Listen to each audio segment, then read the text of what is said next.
The whole time we've been watching Michael Myers, we've been calling him a demon, the monster, the boogeyman. Come to find out, he was none of the above. He was just an innocent child that was a victim of a curse that was placed on him. He was a victim, bro. See, we were so busy getting entertained off of Halloween and looking at Myers like an idol that we didn't even notice they was giving us the true story of Halloween, putting it right in our face. Because if you don't know, the true story of Halloween is a festival known as Samhain. It's a festival to their lord, which is a demon, and they would sacrifice people and animals to this deity. This cult was known as the Druids. That's the same exact cult that's in that movie called The Curse of Michael Myers. In the movie, they explained the Druids had a symbol that represented a demon called the Curse of Thorn. This is that same curse that was placed on little Mike before he started unaliving people. So, like I said, this symbol represents a demon, a curse, and this symbol was placed on Mike. See, this is how it works. That symbol represents a demon that spreads sickness and destruction and chaos. To prevent this demon from spreading this chaos, there must be a blood sacrifice. And that's where little Mikey come in at. Because the curse of thorn is placed on a child by a leader of the cult. It commands that the child to unalive his entire family as a blood sacrifice to keep the cult alive. And listen to this. The child will be able to withstand serious injuries with supernatural abilities. And the more this curse is on him, the more evil he gets. So that's why he's able to walk while he's lit on fire like it's not even affecting him. That's why he can walk through doors of glass and it has no effect on him. That's why he can get shot multiple times and it has no effect on him. Because he is powered by a demon. And the more he walking around with this curse, the more stronger he become. The more evil he become. So not only Michael Myers has a lot of victims that has fallen by his blade, but he himself is also a victim of a curse that has been placed on him by a cult leader. And it also made a reference in the movie that he would never end his power until the last relative is deceased. And then it says, and the curse would be passed on to another child. So what does that say about Halloween? That it's saying that the curse will be passed to another child. This is a direct message to those who celebrate Halloween. They letting you know in your face what Halloween is truly about. Curses and spells and witchcraft. They letting you know when you celebrate Halloween, you're doing the ritual and you're unleashing curses into the world. But if you really want to understand Michael Myers or the holiday Halloween period, you don't have to watch no Discovery channels or learn about it on History channels or none of that stuff. You don't have to read about it. Watch this movie right here. This will tell you everything you need to know. This is not your average Halloween movie. This is called Halloween 3 Season of the Witch. Witchcraft. And in that movie, you're going to learn about a warlock who poses as somebody who's selling Halloween masks for kids. But the Halloween masks are cursed. And these kids are programmed to watch this TV show with the mask on, which is going to soon unalive them on Halloween night. Just like in that movie, The Curse of Michael Myers, that had a cult leader, this is also someone that's in a cult that's doing the same practice they was doing 3,000 years ago with Halloween, which was known as Samhain. Now it makes sense why Michael Myers wear his mask, because if this warlock did some type of magic curse where the kids unalive themselves by putting on this mask, then imagine what it do for Michael Myers. It does the opposite. Maybe his mask is full of magic, which hence the reason why he has these perks where he can disappear and reappear anywhere he wants.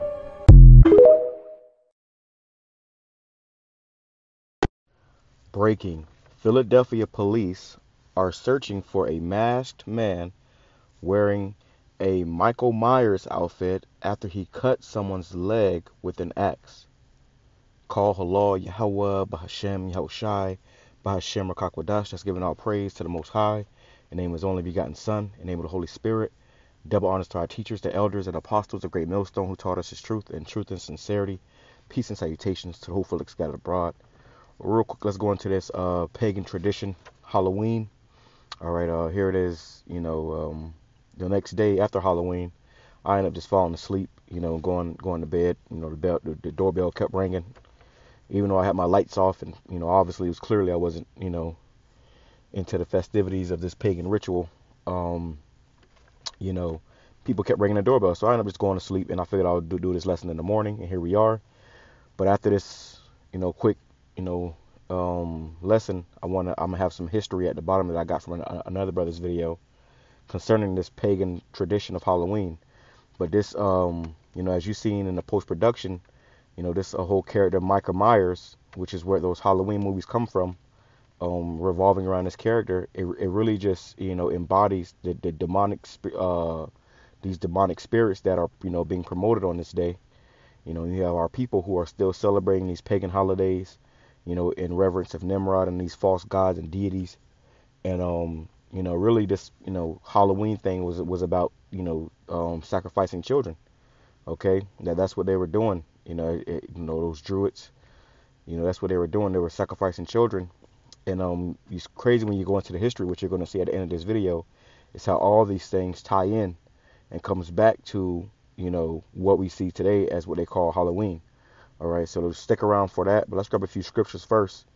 All right, I want to start off with 1 Thessalonians chapter 5, verse 22. It says, abstain from all appearance of evil. Okay, abstain from all appearance of evil. And with this whole Halloween thing, it's a bunch of evil. You're dressing your kids up, which, like I said, the history is going to be at the end of why they did that. But you're dressing your kids up in, as witches and warlocks, and people dress their kids up as Michael Myers. Even when you go into the mask, as you're going to find out, when you go into wearing those masks, there's a reason for that as well. So they wear a mask and they dress up like demons, and the scariest thing they can be. A lot of the women, they dressed up like harlots. This is a time for them to show their bodies off. You see, so it's just wickedness. All right, in the NLT it says, stay away from every kind of evil. So if there's evil, wickedness, you're supposed to stay away from that, man. You're supposed to abstain from that, all right, if you're in your right mind. And most people are not. All right, they want to participate in these wicked ways, these traditions of men. Let's grab that next. All right, because that's all it is. These are traditions of men. The Lord is not dealing with this. He did not tell us to go out here and try to be, participating in this madness. Okay. It says Colossians chapter 2, verse 8, beware lest any man spoil you through philosophy and vain deceit, after the tradition of men, after the rudiments of the world, and not after the Most High, Yahushua HaMashiach. Okay, so this is what this world does. They got you following after the world, the traditions of men.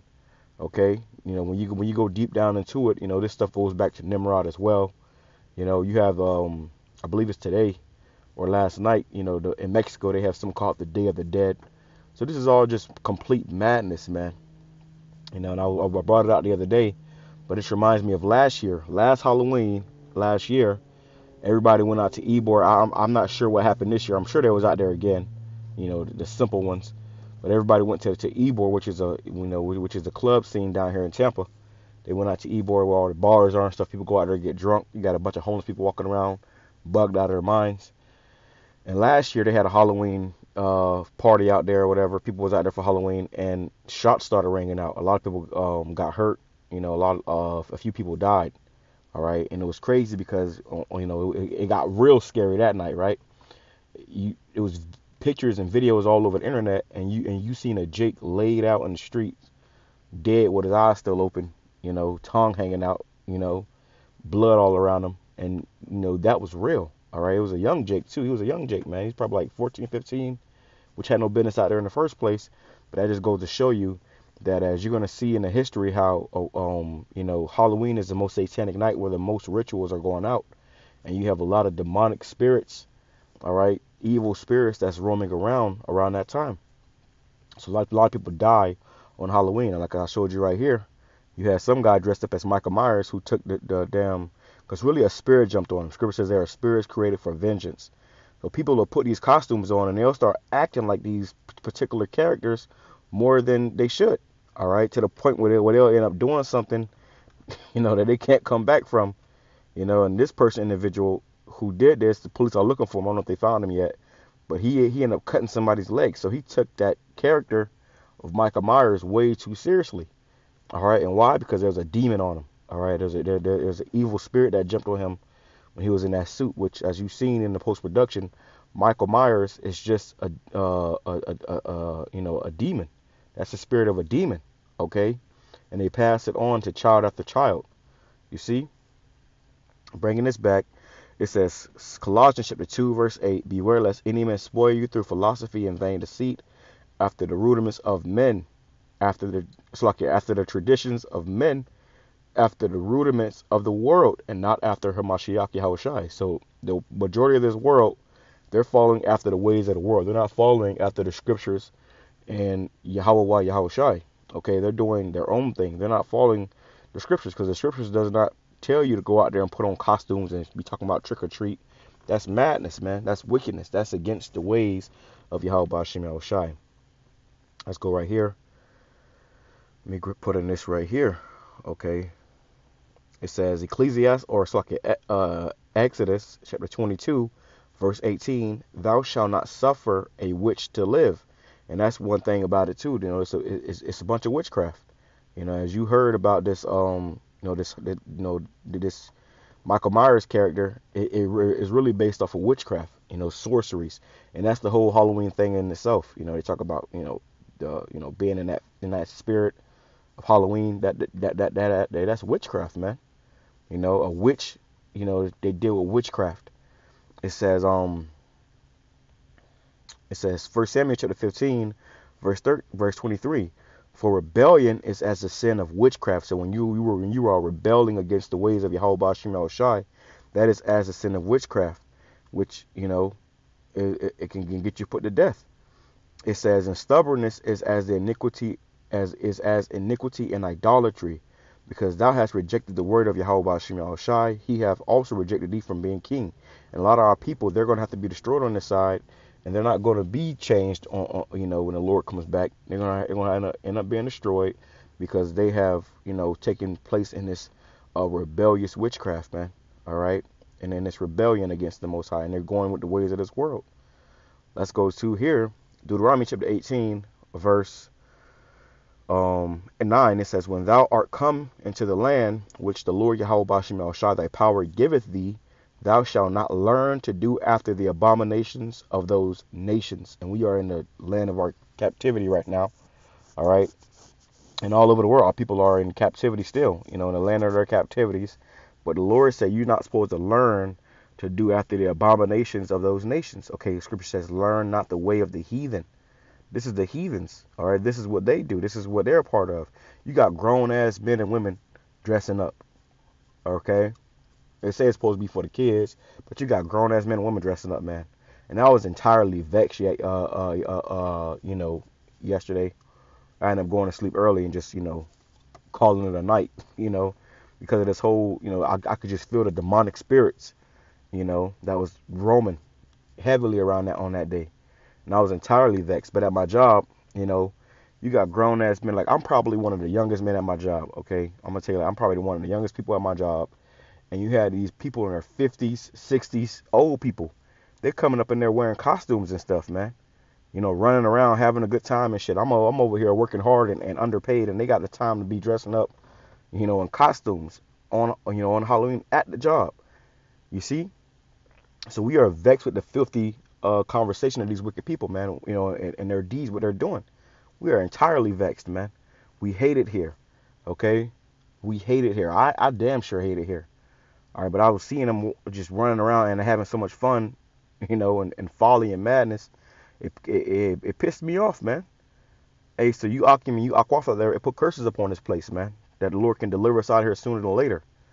It says, Deuteronomy chapter 18, verse 10, there shall not be found among you anyone that maketh his son or his daughter to pass through the fire, which is child sacrifice.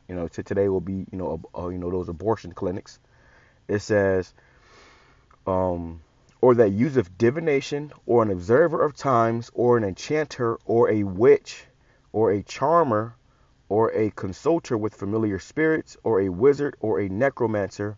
For all that do these things are an abomination unto the Lord Yahweh Shemel Shai, and because they of these abominations, the Lord thy power doth drive them out from before thee. All right, so you're not supposed to be doing those things, man. And Halloween is a day where people dress their kids up as wizards and enchanters and witches. Okay, that's wickedness. That's evil. That's off. Okay, it says, "Thou shalt be perfect with thy Lord, with the Lord Yahweh Bashim Yahshua thy power. For these nations which thou shalt possess hearken unto observers of times and unto the diviners. But as for thee, the Lord Yahweh thy power shall have not suffered thee to do so." So, hey, we have a power where we're supposed to serve. We're not supposed to be doing what these other nations are doing. All right, and the scriptures tell you how they hearken unto, these demons. All right, let me see what I got here.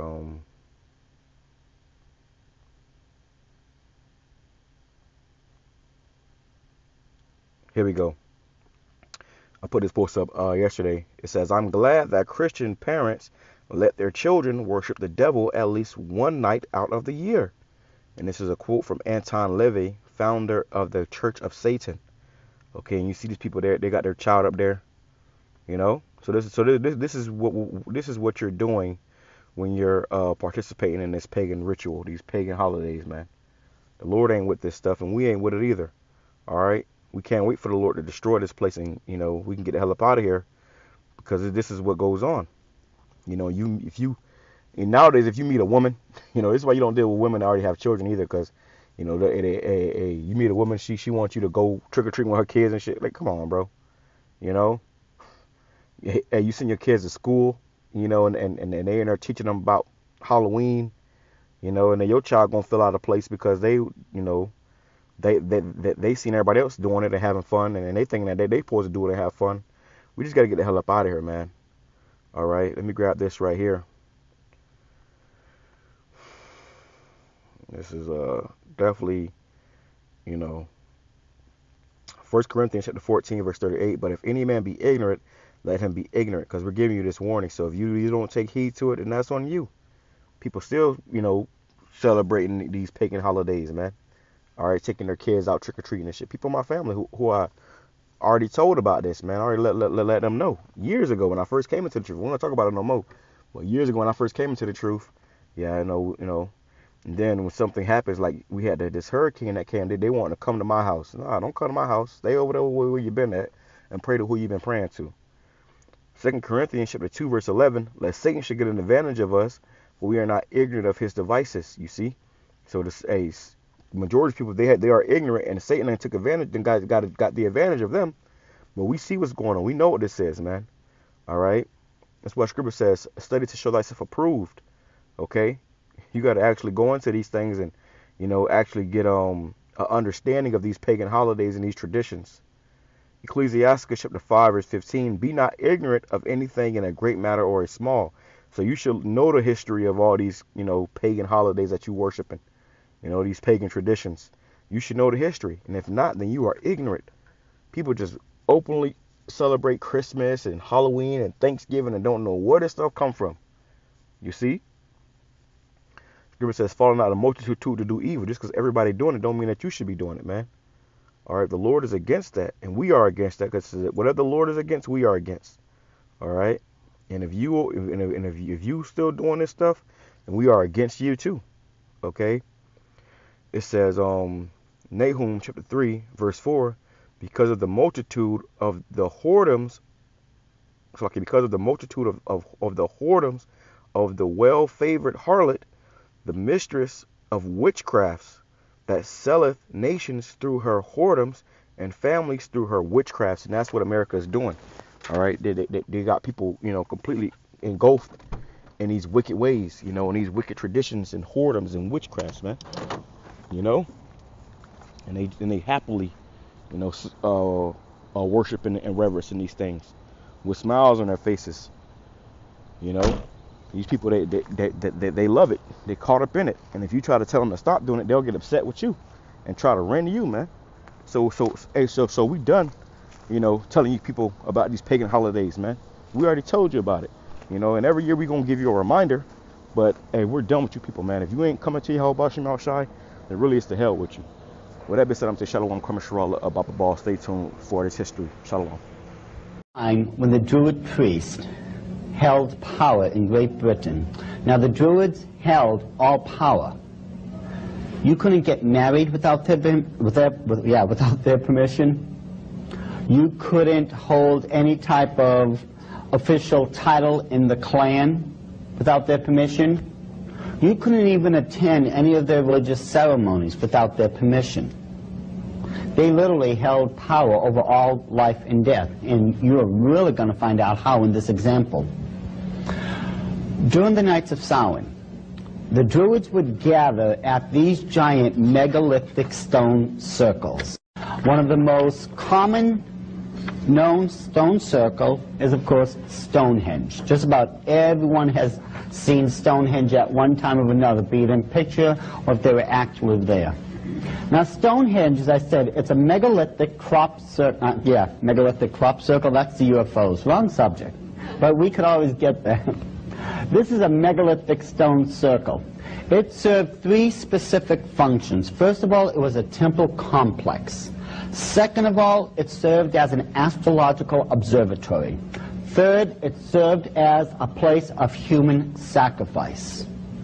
Archaeologists have already unearthed, underneath Stonehenge, over 4,000 human skeletal remains. And that's just Stonehenge. There are hundreds of these throughout the British Isles.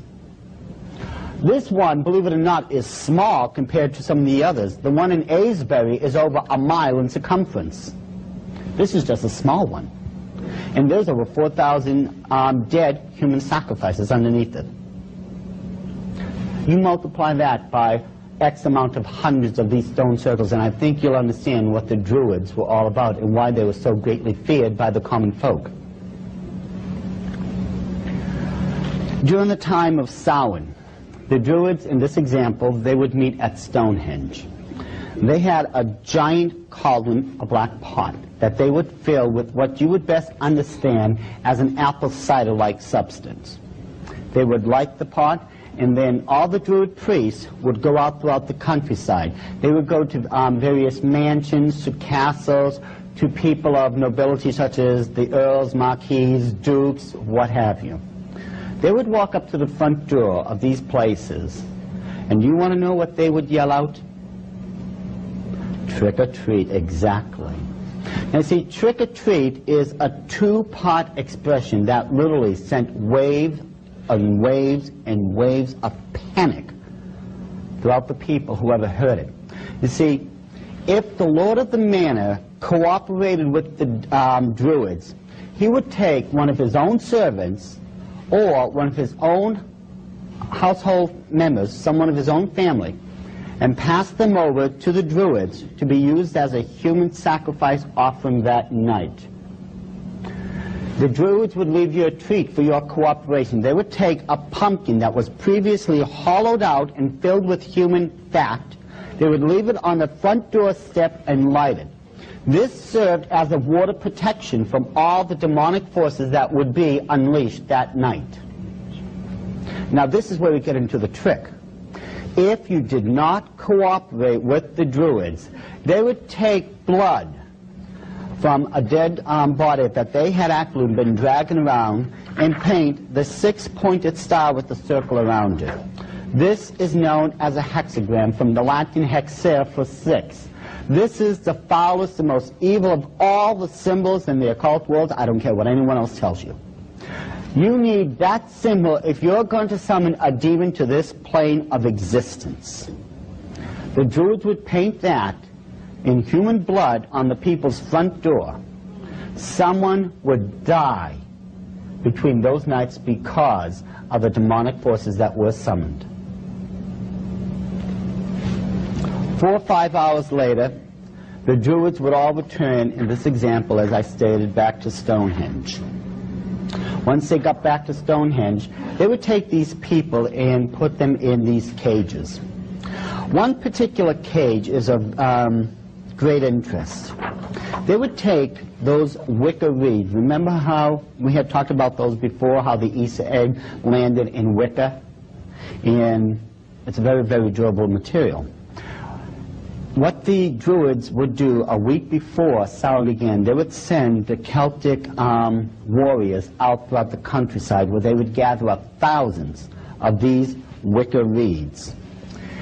Once they brought them back, they formed a giant wicker man. The wicker man looked something similar to this. It stood approximately 25 to 30 feet in height and was just intercrossing wicker reed to where it formed the effigy of a human man. This would usually be 2 to 3 levels in height and have cages running throughout it. The Druids, once they brought back all the human sacrifice offerings from trick-or-treating, they would throw them into those cages and tie them. Now, if by some chance they ran out of space in the wicker man, they had these regular square cages made out of wicker that they had set aside just in case. Now, this is where the Druids now would have their version of fun. They would take approximately 12 prisoners, 12 people now, who were going to be used as human sacrifice offerings, and line them up in a single row in front of that cauldron. They would take an apple, throw it into the cauldron, and say, if you can take that in between your teeth on the first try, you will be set free immediately. Who would do that? Raise your hand. Who would try to grab that apple in between their teeth so that they could be set free? Who would do it? Raise your hand, please. There's only one problem, though. That cauldron has been boiling away for 4 to 5 hours now.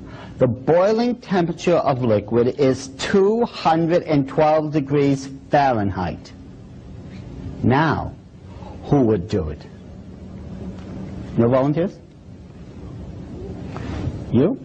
You know, you'd be the only one then who would have a chance of living.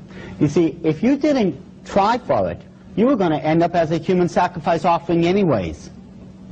This was your only way out. Every single person there did take the chance, except with dire consequences, let's face it.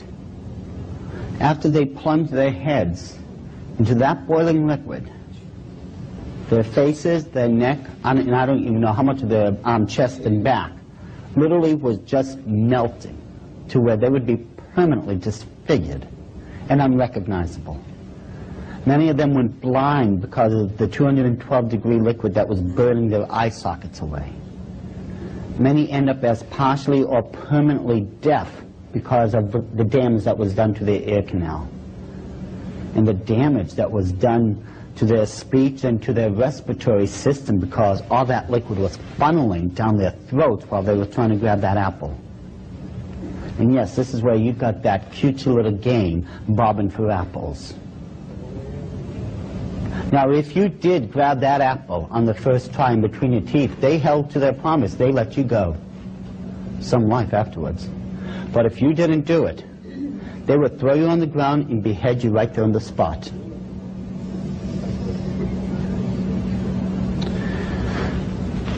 Samhain is the highest night of human sacrifice on the Illuminati's calendar, and the reason it is because this is, at this time of the year, what's known as a crossroad.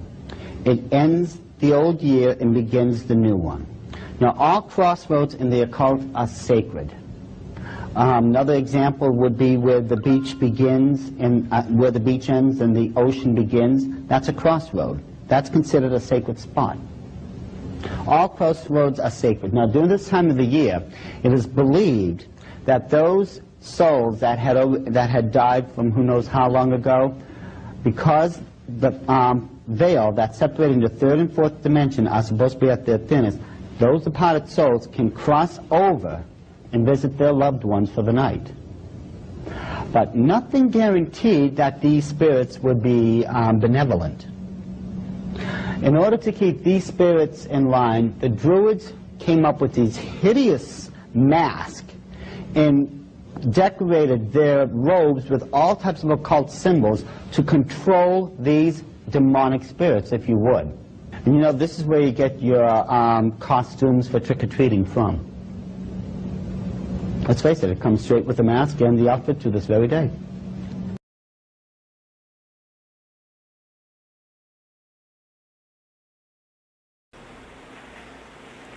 Why, Cochran? Why? Do I need a reason? Mr. Kupfer was right, you know. I do love a good joke, and this is the best ever. A joke on the children. But there's a better reason. You don't really know much about Halloween. You thought no further than the strange custom of having your children wear masks and go out begging for candy. It was the start of the year in our old Celtic lands, and we'd be waiting in our houses of wattles and clay. The barriers would be down, you see, between the real and the unreal. And the dead might be looking in to sit by our fires of turf. Halloween. The festival of Samhain. The last great one took place 3,000 years ago, and the hills ran red with the blood of animals and children. Sacrifices are part of our world, our craft. Witchcraft. To us, it was a way of controlling our environment. It's not so different now. It's time again. In the end, we don't decide these things, you know. The planets do.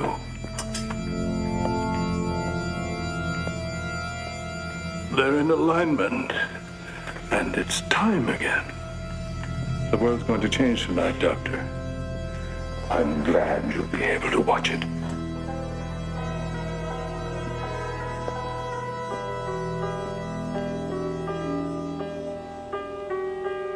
And happy Halloween.